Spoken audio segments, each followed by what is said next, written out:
தேர்தல் அதிகாரி பொண்டு பைய எப்படி பேசுறான்னு மட்டும் பாருங்க. இவனுக்கு அறிவியலை பத்தி தெரியுமா? அதுல போய் அந்த ஓட்டு விழுந்துரும்னு ஒரு சந்தேகம் இருக்கு. இவனுக்கு அறிவியலை பத்தி தெரியுமா? நிச்சயமா இல்ல. இந்த தேர்தல் அதிகாரின்றான். எலக்ட்ரானிக் ஓட்டிங் மிஷின் நம்ம நாட்டுக்கு ஒரு பெருமை சேர்க்கக்கூடிய ஒரு விஷயம் அது. நம்ம I always say it is a matter of pride. நம்ம இந்த மாதிரி ஒரு தேர்தல் கருவியை நம்ம கண்டுபிடிச்சிருக்கோம். அதுவும் தமிழ் சவுத் இந்தியாவில தான் கண்டுபிடிச்சாங்க. Electronic corporation of India and Bharat electronics Bangalore, Hyderabad, இவங்க 2 பேரும் அந்த இன்ஜினியர்கள் சேர்ந்து அதில் நம் தமிழ்நாட்டை சேர்ந்தவர் கூட இருந்தார், ரங்கராஜன் என்பவர். அந்த கம்பெனிஸை போய் நான் பார்த்துருக்கேன். அது டிஃபென்ஸ் கம்பெனி, அதனால there is lot of secrecy mentioned there.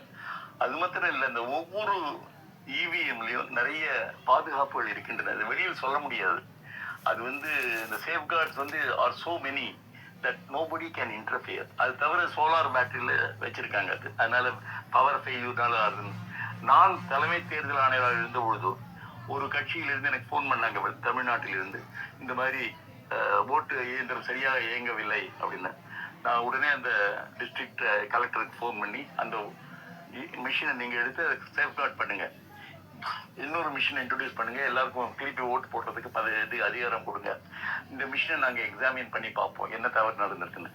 Actually இந்த மிஷினில் தவறே கிடையாதுங்க. அந்த அதிகாரிகள் இதே தவறு பண்ணலாம், பட் அந்த மிஷினில் குறைபாடுகள் இருக்குது, ஏற்றுக்கொள்ள முடியாது என்றால் இது நிறைய பேர் சேலஞ்ச் பண்ணியிருக்காங்க. எலக்ட்ரானிக் ஓட்டிங் மிஷின் நம்ம அது அமலுக்கு கொண்டு வரது முன்னால் ஒரு பெரிய டிஃபென்ஸ் கமிட்டி, அவங்க எலக்ட்ரானிக்ஸ், நம்ம டிஆர்டிஓன்னு பெங்களூர்ல இருக்க, அதுல அவங்க நம்ம தமிழ்நாட்டை சேர்ந்த ஒரு இன்ஜினியரேஷன் இருந்தார், ஐஐடி டைரக்டர் இருந்தார். அவர் தலைமையில் ஒரு குழு அமைக்கப்பட்டு நான் அவர்கிட்ட கேட்டேன், நீங்க நிச்சயமா இதில் நம்பகத்தன்மை இருக்கிறதா என்று. அவர் சொன்னார், அவன் விஞ்ஞானியா? Engineers I asked them to break it. அந்த மிஷினுடைய டெக்னிக்கலை பத்தி பேச மாட்டான், சாஃப்ட்வேரை பத்தி பேச மாட்டான், so that we will correct the mistake. செய்முறையா செஞ்சு அமைக்க மாட்டான். 50 எலக்ட்ரானிக் இன்ஜினியர்ஸ் வச்சு நான் டெஸ்ட் பண்ணினேன், ஒரு குறைபாடு கூட நான் கண்டுபிடிக்க முடியவில்லை சொன்னாரு. ஒரு சுவிட்சை நான் அமுக்குறேன்னா, அந்த நான் என்ன கட்சிக்கு அமுக்குனாலும் அவங்க என்ன செட் பண்ணி வச்சிருக்காங்களோ அதுல. இதை நீங்க பாக்குறீங்க. இப்ப வீரப்பனுடைய மகள் என்ன பேசுன்னு பாருங்க.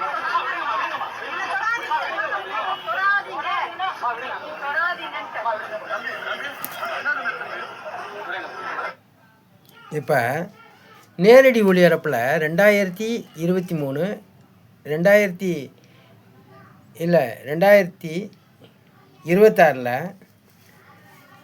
ஏப்ரல் 23 நான் என்ன கேட்டேன், இந்த இவிஎம் மிஷினில் இந்த இப்போ பேசினால தேர்தல் அதிகாரி பொண்டு பைய, நான் நேரடி ஒளிபரப்பில் எந்த விதமான சாஃப்ட்வேர் உதவி இல்லாமல்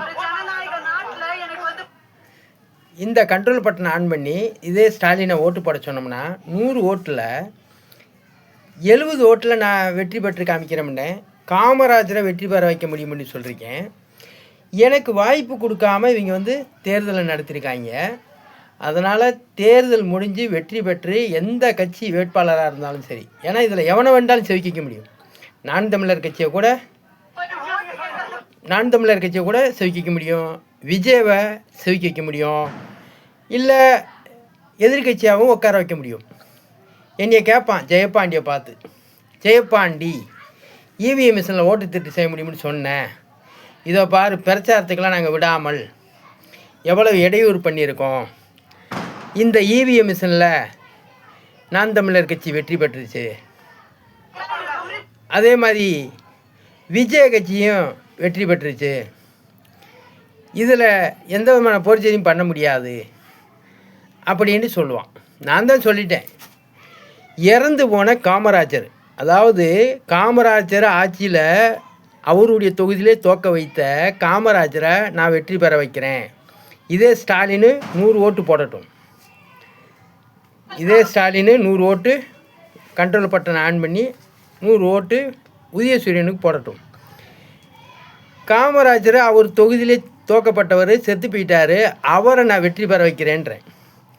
அப்போ எனக்கு அனுமதி கொடுக்காம நீ தேர்தல் நடத்துகிற இந்த நீதிபதி பொண்டு பயலுக, எனக்கு இவங்க என்ன செஞ்சுருக்கணும்,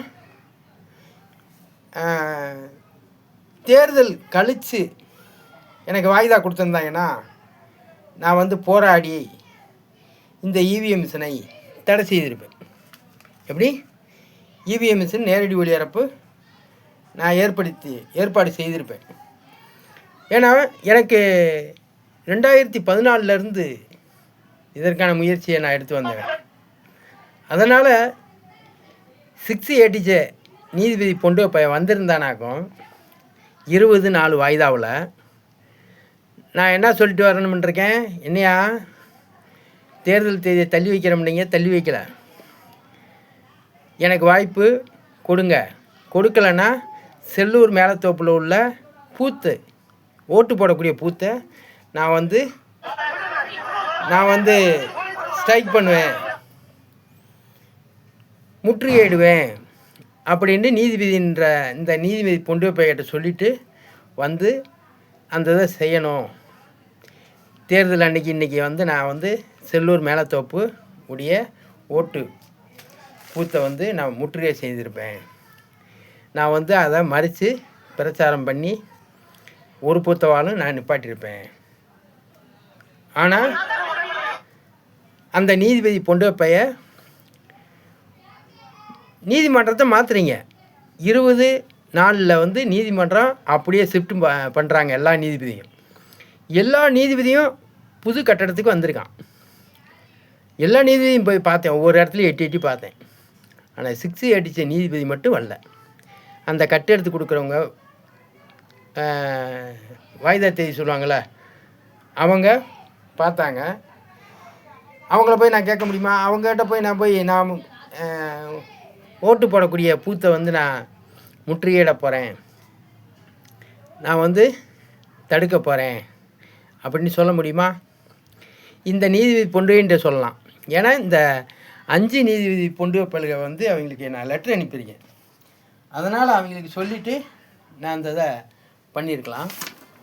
ஆனால் அவங்க இந்த 5 நீதிமன்றமும் எனக்கு பதில் சொல்லாமல் ஜெயபாண்டிக்கு சரியான பதில் சொல்லவில்லை. அதனால் ஜெயபாண்டி சயின்டிஸ்ட்டு இதில் இருக்க காவல்துறை அதிகாரிகளும் என் மேல் பொய் வழக்கு போட்டவங்க. இப்போ சமீபத்தில் ஒரு விழுப்புணர்வுக்காக செல்ஃபோன் எடுக்கும்போது கூட அந்த செல்ஃபோனை பிடிங்கிட்டு எப்படி ஒரு பொம்பளைய அசிங்கமாக எடுக்கலாம் அப்படி இப்படின்லாம் சொன்னாங்க. அதனால் இந்த இவிஎம் மிஷினில் 100க்கு 100 ஓட்டு திருட்டு செய்ய முடியும். அதனால் இந்த இவிஎம் மிஷினில் இப்போ பாருங்கள், இந்த நான் தமிழர் கட்சியவோ இல்லை விஜய கட்சியவோ பாருங்கள், ஜெயபாண்டி இந்த மிஷினில் ஓட்டு திருட்டு செய்ய முடியுமாண்டான். நான் தமிழர் கட்சி இத்தனை சீட்டு வந்துருச்சு, விஜய் கட்சி இத்தனை சீட்டு வந்துருச்சு, யாரோ ஒரு சுயாட்சி வேட்பாளர் இத்தனை சீட்டு வந்துட்டார் அப்படின்லாம் சொல்லுவாங்க. ஆனால் நான் என்ன சொல்கிறேன்னா, ஒரு 100 ஓட்டு போடணும்னு தானே நான் சொல்கிறேன். 100 ஓட்டு நேரடி ஒளிபரப்பில் இப்படி நீயே கண்ட்ரோல் பட்டன் ஆன் செய்து இந்தியா பிரதமரோ இல்லை உலக அரசியல் பொண்டுப்பைய ட்ரம்போ அல்லது மோடியோ அல்லது தமிழ்நாட்டு முதலமைச்சர் ஸ்டாலின்றவனோ இந்த 3 பேருமே ஓட்டு போடுங்கடா, நான் இந்த மிஷினில் ஓட்டு திருட்டு செய்ய முடியும்னு நிரூபித்து காமிக்கிறேன், எந்த விதமான சாஃப்ட்வேர் உதவி பயன்படுத்தாமல் நேரடி ஒளிபரப்பில் அப்படி பார்க்கும்போது எல்லா சாதி சமயமும் பார்ப்பான். செருப்பை கழுத்திக்கு விரட்டி அடிப்பாங்க. தேர்தல் அதிகாரிலேருந்து அரசு ஊழியர்லேருந்து செருப்படுத்தி அடிப்பாங்க. தெருவா எப்படி சல்லிக்கட்டில் விரட்டினாங்களோ அது மாதிரி செருப்படுத்திட்டு விரட்டுவாங்க. இவங்களுடைய கட்சிலாம் இந்தியாவில் இருக்கிற அனைத்து கட்சிக்காரனுடைய சொத்துக்களை பறிமுதல் பண்ண முடியும்னு சொன்னேன். எப்படி எங்கள் சொத்துக்களை பறிமுதல் பண்ணுவேன்? எப்படி அந்த இவிஎம் மிஷினில் ஓட்டு திருட்டு செய்ய முடியும்னு நிரூபிக்க முடியும்? செய்து காமிடா அப்படின்னு இனி எவனால் சவால் விட முடிஞ்சா? இன்றைக்கி எவன் வெற்றி பெற்றாலும் அதாவது பதவி ஏற்று 75 நாளைக்குள்ளே தமிழ்நாட்டில் உள்ள அனைத்து மாணவிகளுக்கு படிப்பு சம்பளம் கொடுக்கணும். 10, 11, 12 படித்தவங்களுக்கு வேலை வாய்ப்பு கொடுக்கணும். நன்றி, வணக்கம். அடுத்த டேக்கில் பேசுகிறேன்.